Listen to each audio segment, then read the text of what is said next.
Alrighty, folks, it's time for episode 4 of Guitar Collection Check-In. So much to choose from, and I've been going from the left side of the room behind me, but maybe we should shake things up. And this thing is poking out. So I think we check out this guitar. So immediately I'm going to sense some sacrilege because you can tell something. This is a very large case. In fact, it's not an electric guitar case. And you get a further clue right over here. Martin and Company, established 1833. This is actually a guitar I have never featured on the channel, even though I've had this guitar, let me recall now, since when? Since 2015 December. So, wow, it's been 10 years. I've had this guitar for 10 years. Much longer than I've been doing the channel properly. And I have never featured it. I don't know why. Maybe because I don't play acoustic guitar that much. But I think this is one worth looking at. So let's open it up. And there we go. Well, it just looks like an acoustic guitar, but this is not an ordinary acoustic guitar. This is, of course, a Martin OM-28. And this is from 2014, if I'm not mistaken. I'm not an expert on Martin serial numbers or anything. But I know that I bought it in 2015 and it was about a year old. And you might notice something. It's in immaculate condition. Action is perfect, which can be a problem on acoustic guitars, particularly in humid climates. And there's a very good reason why this guitar is immaculate. Because this guitar was not immaculate. It was sitting in my room. And this is before I had the kind of climate control setup that I have today. And these Martins are so sensitive that it had basically, the top had warped, everything, everything that can irritate you on acoustic guitar had happened. So the action was high. I didn't feel like playing it. It was like a vicious cycle. So I basically took it over to my friend Luthier here, Goose, and he basically got everything done. And also the herringbone binding was coming out. So he kind of reattached the binding. So now this guitar is better than new. And to be clear, I have played this guitar. This guitar does sit around, so it has that nicely plated tone that Martins require. So it has that. But yeah, let's not plug it in. Let's take it to the studio. Let's talk a little bit more about it and how I got the guitar, why I got the guitar, why I got the OM-28, because Martin has a bevy of models. And yeah, let's do it. So the first thing that you may notice is that I am not doing voice cancellation on the camera and the mic because there's no plugging in. This guitar doesn't have a pickup. So I want you to get a proper tone, unedited. Secondly, I'm using one of these. It's a PRS clip-on tuner. I hate clip-on tuners. I never use them. I don't even know whether this has... Oh, it does. It does have enough charge in it. But I don't use clip-on tuners at all. But I have to because it's an acoustic guitar. Okay, E. It's in tune. Again.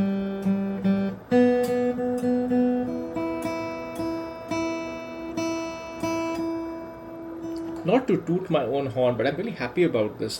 Think about it, a Martin guitar sitting in my room, not touched for almost a year, is in tune because the room is so perfectly controlled for humidity and climate. I'm happy about that. Anyways, let's talk about, I was about to start playing this guitar, but let's get a nice G chord. That's how you hear a nice acoustic guitar.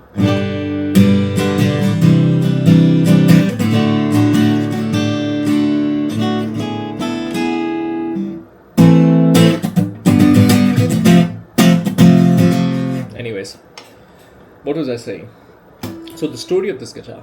The story of this guitar is in 2015-ish when I first started having more than one guitar, because I had literally one electric and one acoustic for the longest time, for 10 years. I wanted to get a good acoustic guitar, and the answer was always it had to be a Martin. Now, which Martin? And, there are many different sizes. There is the triple O, double O, D. So I never wanted a very big dreadnought because I am more of a finger picker, honestly.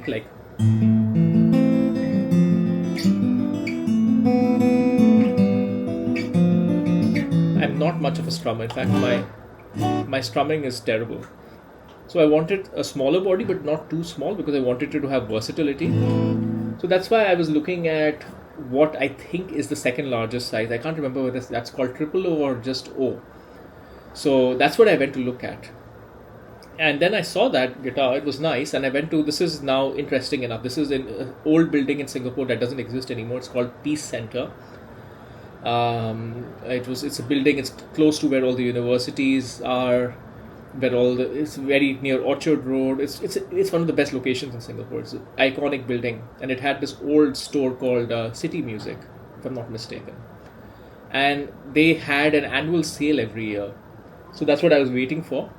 So I went and I talked to the sales girl actually, and I was asking her which is the best one, etc. And I was telling her my requirement, because I knew nothing about guitars back then, or acoustic guitars certainly.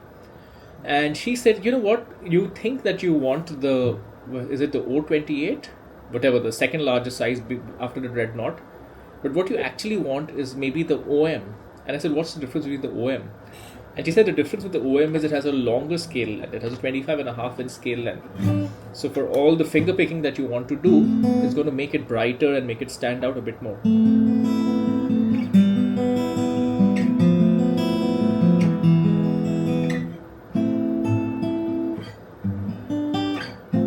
So I actually A-beat that with the OM.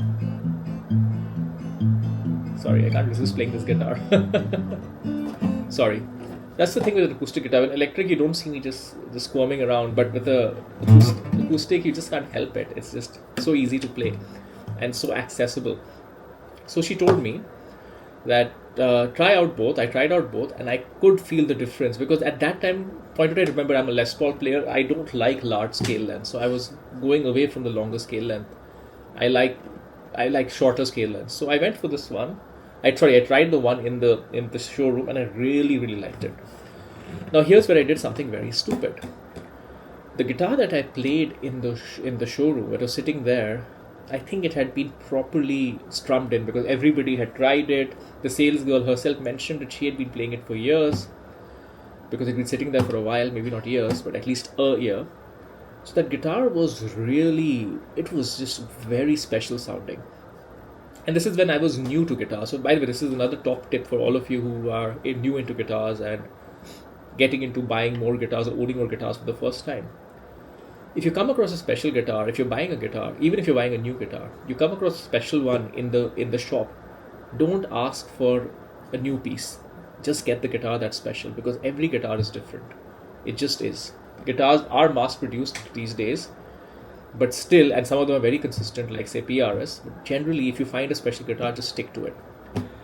But of course, I didn't do that. So what I did is that I said, okay, I like this model, please get me a new piece. So I got a new piece. And then when I got the guitar back home, I was like, it doesn't sound the same. The specialness that I felt in the showroom, somehow I don't feel it.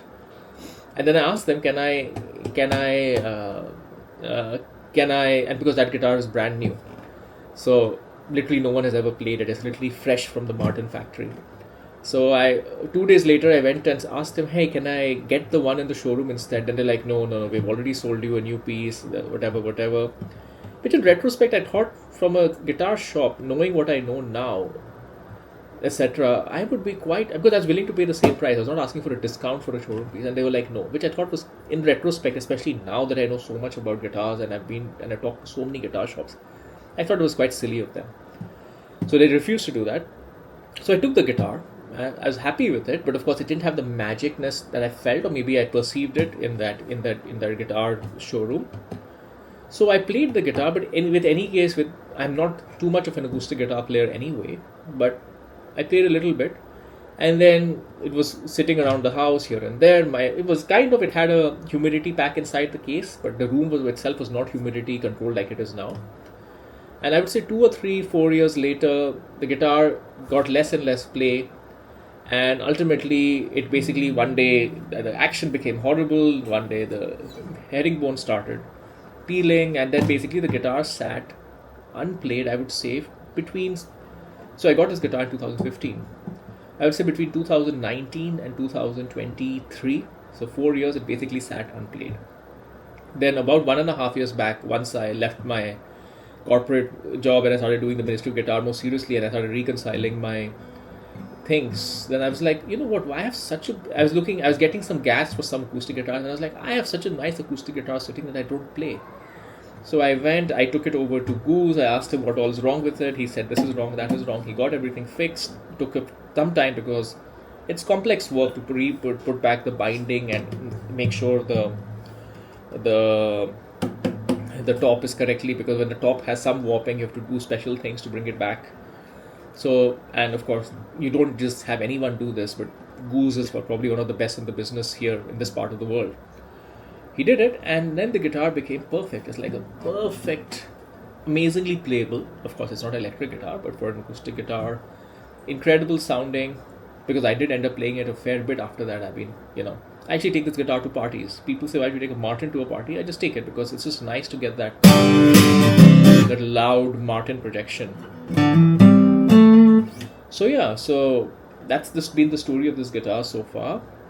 I still don't play it enough, and what I will say is, despite that, it does sound better now. Maybe it's the age, maybe it's my ears, but the guitar now has that crystalline yet full-bodied piece when you can play acoustic pieces.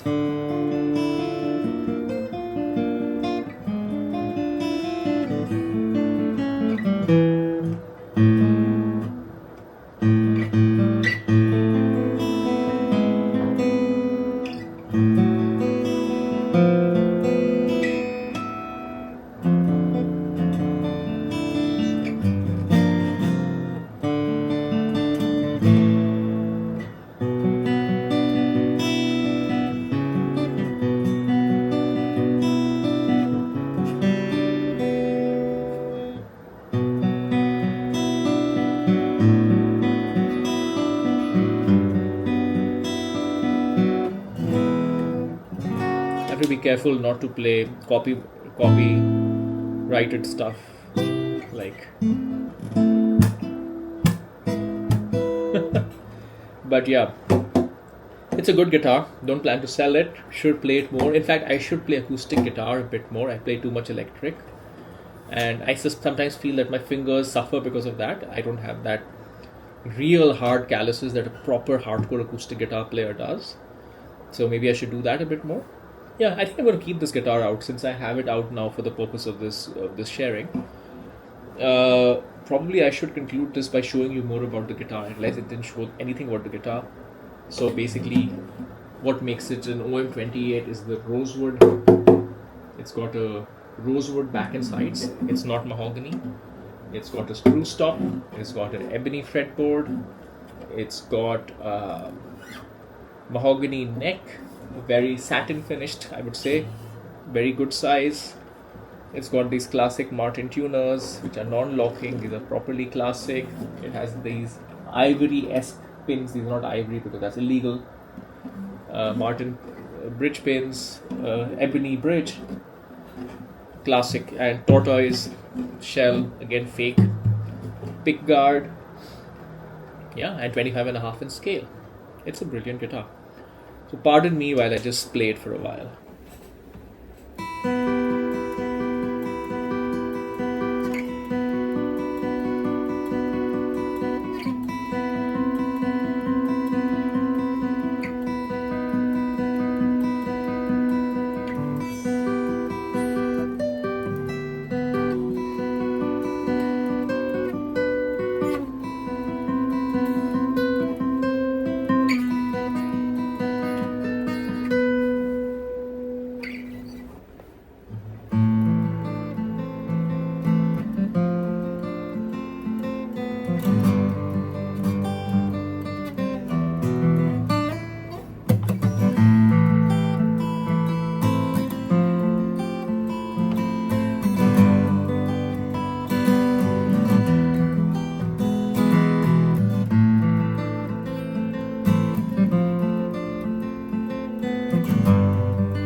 that you saw.